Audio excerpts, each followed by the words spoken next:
Hello everyone, welcome back to Commerce Institute. Hope you're doing well. So, as you know, we are discussing the series of business environment, and in this series we are discussing trends of measuring national income in India. And today's video topic is importance of measuring national income and difficulties in measuring national income in India. So, let's get started without wasting any time. First is importance of measuring national income. Estimates of economic growth of country कि national income से हम किसी country की economic growth को estimate कर सकते हैं। अगर किसी कंट्री की नेशनल इनकम ज़्यादा है तो वो कंट्री क्या कर रही है, ग्रोथ की तरफ जा रही है। उसके दूसरी तरफ अगर किसी कंट्री की नेशनल इनकम कम है तो हम कह सकते हैं उस कंट्री की ग्रोथ कम है। तो नेशनल इनकम से कोई भी कंट्री के इकोनॉमिक ग्रोथ को मेज़र किया जा सकता है।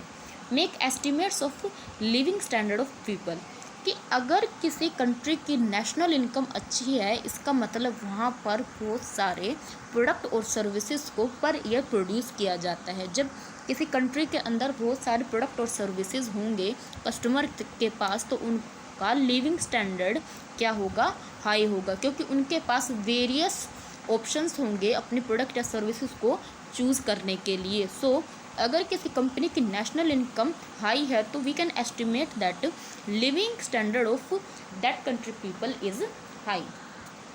Then next is analysing the business cycle कि हमें ये पता लग जाएगा कि उस कंट्री की बिजनेस साइकिल कहाँ स्टैंड कर रही है। अगर किसी नेशन की नेशनल इनकम हाई है, इसका मतलब कि ज़्यादा से ज़्यादा प्रोडक्ट और सर्विसेज को प्रोड्यूस किया जा रहा है।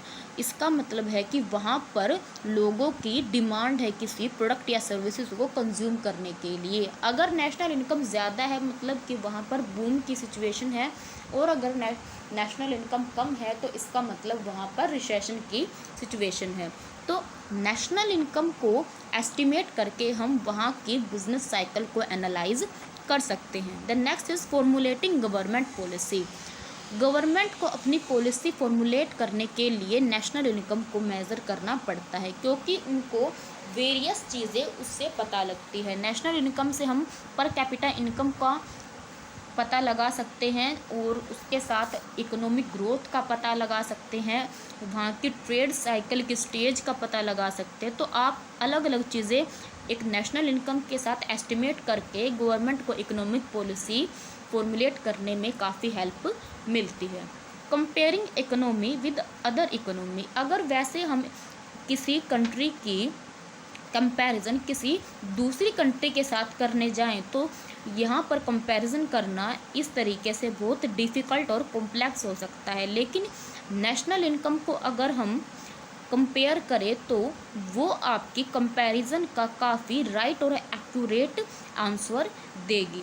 दो कंट्री की नेशनल इनकम रिप्रेजेंट कर सकती है कि किस कंट्री की इकोनॉमिक ग्रोथ और लोगों का लिविंग स्टैंडर्ड या फिर पर कैपिटा इनकम अच्छी है या फिर ज़्यादा है। सो नेशनल इनकम से आप क्या कर सकते हो, दो इकोनॉमिक्स को कंपेयर कर सकते हो। तो this is importance of measuring national income.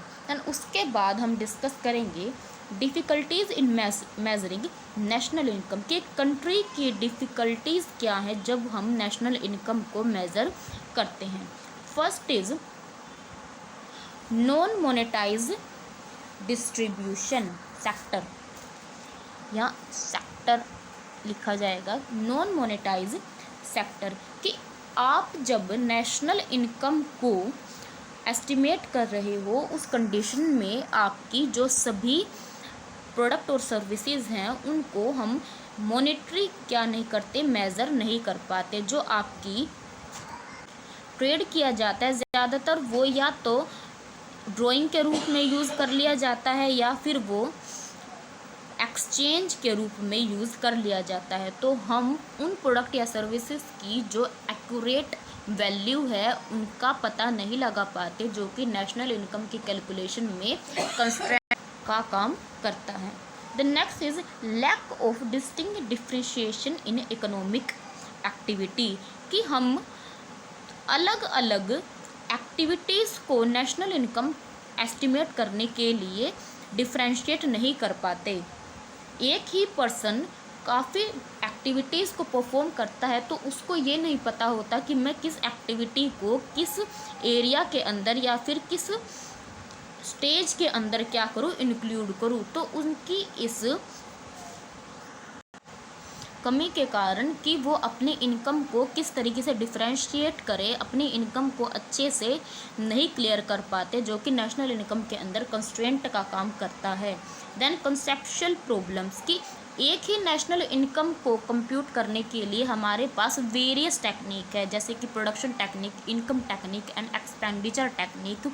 सो हमें किसी एक एक्टिविटी या फिर मेथड को क्या करना चाहिए, फिक्स करना चाहिए, ताकि हम क्या कर सकें, एक ही एक्टिविटी से उस नेशनल इनकम को एस्टिमेट कर सके एंड बाद के ईयर्स में या फिर दूसरी कंट्री के साथ उनका कंपैरिजन अच्छे से कर सके, या फिर बाद में जिन प्रोडक्ट या सर्विसेज को हम क्या करते हैं, प्रोड्यूस करते हैं, उनका अच्छे से डिस्ट्रीब्यूशन करना चाहिए। हमें पता होना चाहिए कि कौन सी प्रोडक्ट और सर्विसेज किस कैटेगरी के अंदर इंक्लूड की जाएगी। Then next is black money.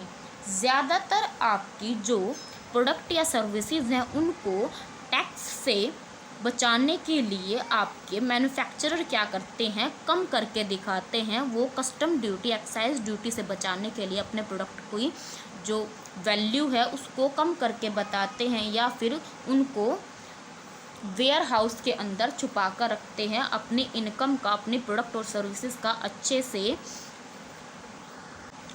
Disclose नहीं करते, जिससे कि हम एक्यूरेट डाटा पता नहीं लगा सकते और नेशनल इनकम को कैलकुलेट करने के लिए हमें प्रॉब्लम फेस करनी पड़ती है। Then inter regional differences. Inter regional differences का मतलब इंडिया के अंदर जो अलग अलग स्टेट हैं उनकी कंडीशंस अलग अलग है। कोई स्टेट डेवलप्ड है, कोई अंडर डेवलप्ड है। तो हम एक स्टेट की जो डाटाज हैं उनके बेस पर दूसरे स्टेट के नेशनल इनकम को एस्टिमेट नहीं कर सकते।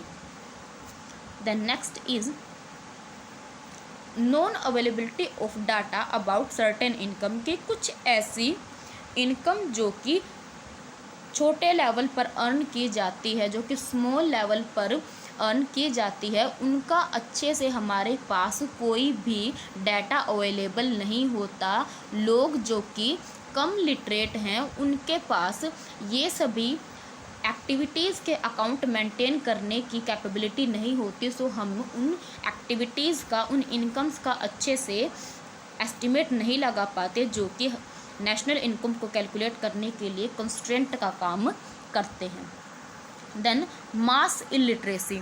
ज़्यादातर लोगों को ये नहीं पता होता कि नेशनल इनकम एक कंट्री के डेवलपमेंट के लिए कितनी ज़रूरी है, उनको इन बात की नॉलेज नहीं होती। सो कभी भी जब इन्वेस्टिगेटर उनसे क्वेश्चन करता है तो या तो वो उनका अच्छे से जवाब नहीं देते या फिर गलत जवाब देते हैं। सो गलत डाटा कलेक्ट करके अगर इनकम को कैलकुलेट किया जाएगा तो वो आपकी गलत इनकम को, गलत कंक्लूज़न को ही रिप्रेजेंट करेगी। सो ये आपके नेशनल इनकम को कैलकुलेट करने के लिए एक कंस्ट्रेंट का काम करती हैं। Then next is difficulties of sampling techniques, कि आपकी जो सैम्पलिंग टेक्निक्स हैं अलग अलग डाटा को कलेक्ट करने की, वो क्या हैं, अलग अलग हैं। अलग अलग एरियाज़ के लिए अलग अलग टेक्निक सूटेबल होती है, लेकिन इन्वेस्टिगेटर मोस्टली क्या करते हैं, एक ही सैम्पलिंग टेक्निक को सभी एरियाज़ के लिए यूज़ करते हैं, जो कि एक्यूरेट रिप्रेजेंटेशन नहीं कर पाती डाटा का। सो यह आपके नेशनल इनकम को कैलकुलेट करने के लिए एक अच्छी टेक्निक का काम नहीं करता। Then difficulty in obtaining data about income.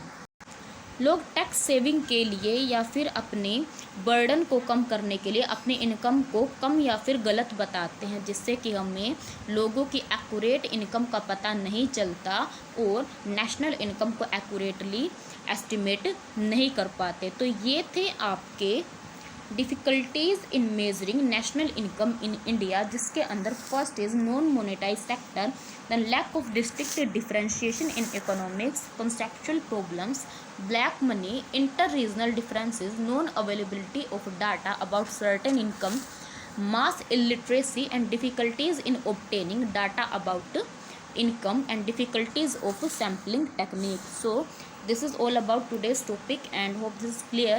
And if you have any query about this topic, you can ask down below in the comment section, and don't forget to hit the bell icon so all the notification from Commerce Institute. Thank you for watching the video.